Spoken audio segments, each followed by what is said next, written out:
जेव्हापासून स्पर्धेचे विषय कळाले तेव्हापासून मनात नुसती घालमेल सुरू होती. तिन्ही विषय एवढे वजनदार की कुठला विषय निवडावा काही कळतच नव्हते. वाटलं समोर यावं आणि तिन्ही विषयावर धाडधाड बोलावं, पण नियमानुसार वाटेनुसार ते चालणार नव्हतं. मनाची पूर्ण तयारी केली आणि म्हटलं नूतन नंबर यो किंवा न यो, आपण बालपणी संस्काराची शिदोरी या विषयावर बोलावं आणि ठरवलं. अजूनमधून बिबट्या मनात डोकतच होता की त्याला त्याचे आईचे घर दाखवून दिले आणि छत्रपती संभाजी महाराजांचा ज्वलंत इतिहास नसानसाच साठवून ठेवला आणि वळाले बालपणाकडे. आज मी बालपणी संस्काराची शिदोरी या विषयावर माझे मत मांडणार आहे. लहानपण देगा देवा मुंगी साखरेचा रवा, लहानपण देगा देवा मुंगी साखरेचा रवा अशी म्हणतो तुम्ही ऐकलीच असाल. खऱ्या अर्थानं आज तुम्हा आम्हाला जो मोकळा श्वास घेता येत आहे ते फक्त आणि फक्त स्वराज्याचे संस्थापक छत्रपती शिवाजी महाराज व संभाजी महाराज. हे जनतेचे स्वराज्य निर्माण व्हावे, हे जनतेचे स्वराज्य निर्माण व्हावे अशी संकल्पना मनात ठेवून आणि त्याचप्रमाणे बालगुरूप देऊन या मातेसाठी एक नाही तर दोन छत्रपती घडवणारी राजमाता राष्ट्रमाता आऊसाहेब. म्हणून तर म्हणतात बालपणी संस्काराची शिदोरी आहे. मग जर छत्रपती शिवाजी महाराजांच्या लहानपणी जर रावसाहेब म्हणाले असत्या, शिवबा अरे शिवबा इकडे जाऊ नकोस तिकडे जाऊ नकोस, बस बरं बाळा जेवून घे, नाही जेवलाच तर हातात मोबाईल देते. अहो नाही कारण माता जशी असते, की जी हवा तसा आकार आपल्या मुलाला देत असते. याचं उत्तम उदाहरण म्हणजे आपल्या संस्काराने राजमाता राष्ट्रमाता जिजाऊंनी एक नाही तर दोन छत्रपती या मातीसाठी घडवले.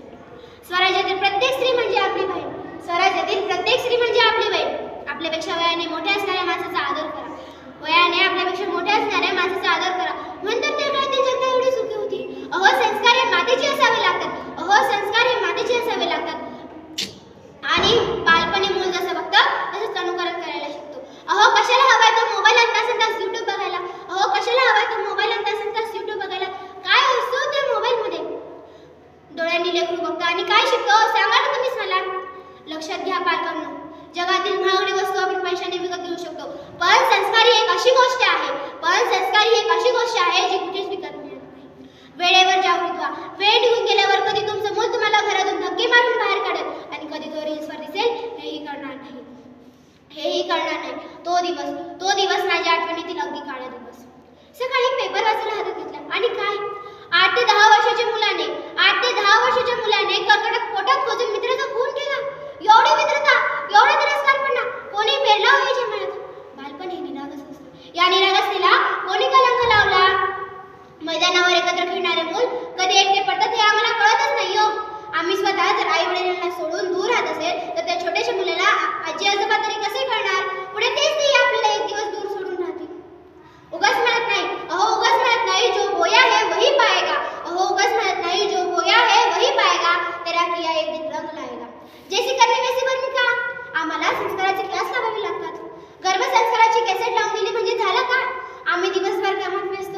मूल कुठे जातं, कोणाबरोबर जातं? इव्हन आता तर असं झालंय आपलं स्वतःचं मूल कोणत्या वर्गात शिकतं आणि त्याच्या वर्ग शिक्षिका कोण, त्याला कोणते शिक्षक शिकवतात हे देखील पालकांना माहिती नाही. अहो झाले तरी काय, तुम्हीच म्हणतात ना माझं बाळ माझी संपत्ती आहे. मग या बाळाला चांगले संस्कार करण्याची जबाबदारी कोणाची? बाबा म्हणतात आई जबाबदार आणि आई म्हणते बाबा जबाबदार. पण एक खरं सांगू, संस्कार हे कुटुंबातच शिकवले जातात. पण आता जर कुटुंबच राहिले नाही तर संस्कार तरी कुठून येतील? मला माहित आहे आयुष्यात पैसे कमवणे खूप महत्त्वाचे आहे, पण त्यापेक्षाही महत्त्वाचे संस्कारक्षम मुलं आपल्या पदरात असतात. माऊलींनो फक्त एवढं करा, बाळ झाल्याच्या नंतर फक्त 1 ते 6 वर्ष घरी थांबा. नसेल जमत तर आजी आजोबांना ठेवा, पण संस्कारक्षम मुलं हे बालपणीच घडत असतं. कारण आपण जर एखाद्या झाडाची बी लावली तर ते लहान असतानाच त्याला खत पाण्याची गरज असते, मोठं झाल्यावर ते आपोआप वाढतं. लक्षात ठेवा, फक्त 1 ते 6 वर्ष त्याला चांगले वाईट काय असते ते शिकवा. मोबाईल पाहू नकोस, YouTube पाहू नकोस असे सांगा. बघा तोच मुलगा आयुष्यात कोणा मुलीकडे वाईट नजरेने बघणार नाही. माझं चॅलेंज आहे तुम्हाला. खरंच आजपर्यंतचे जे महापुरुष घडून गेले त्या महापुरुषांवर, थोर व्यक्तींवर बालपणी संस्कार झाले होते. उदाहरण म्हणून साने गुरुजी घ्या, डॉक्टर बाबासाहेब आंबेडकर घ्या, छत्रपती शिवाजी महाराज असतील, छत्रपती संभाजी महाराज असतील. अहो किती उदाहरणं द्यायची हो. आपलं नाक कसं झालं, घरात खूप पैसे आले, मुलांना न मागता मुलीला घेऊन देतोय आणि मग मुलाला दुकानावर तंबाखूची पुडी आणायला पाठवतोय. घरात पडलेल्या त्या दारूच्या बॉटलीला पाहून एका मुलानं वडिलांना प्रश्न केला, बाबा काय आहे हो याच्यात? बाबा म्हणाले काय नाही. बाबा म्हणाले काय नाही, यात खोकल्याचं औषध आहे. मग त्या बाळाला खोकला आल्याच्या नंतर तीच बॉटल नाही का लावणार तोंडाला? बरोबर ना? जर मूल 7 ते 12 या वेळेस शाळेत चांगले संस्कार शिकत असेल तर मग वाईट संस्कार हे कधी शिकतो याकडे पाहणेही तेवढेच गरजेचे आहे. बरोबर ना? याच्याकडे पाहणेही तेवढेच गरजेचे आहे. पूर्वी शाळेत, घरी, बालपणी मूल्य शिक्षण घेतले जायचे. परवा मी मार्केटमध्ये गेले आणि म्हणाले मला मूल्य शिक्षणाचं पुस्तक हवं आहे. त्यावर दुकानदार म्हणाला हे पुस्तक सहसा आता कोणी घेत नाही. त्यावर विचार केला, जर मूल्यच विद्यार्थ्यांमध्ये रुजवली जात नसतील, जर मूल्यच विद्यार्थ्यांमध्ये रुजवली जात नसतील तर वक्तशीरपणा, समानता, सहिष्णु वृत्ती आणि मदत या भावना तरी कशी रुजवणार? शाळेत वह्या भरवण्याची घाई, घरी आल्यावर आई वडिलांना डायरी पाहून SW पूर्ण करून घेण्याची घाई.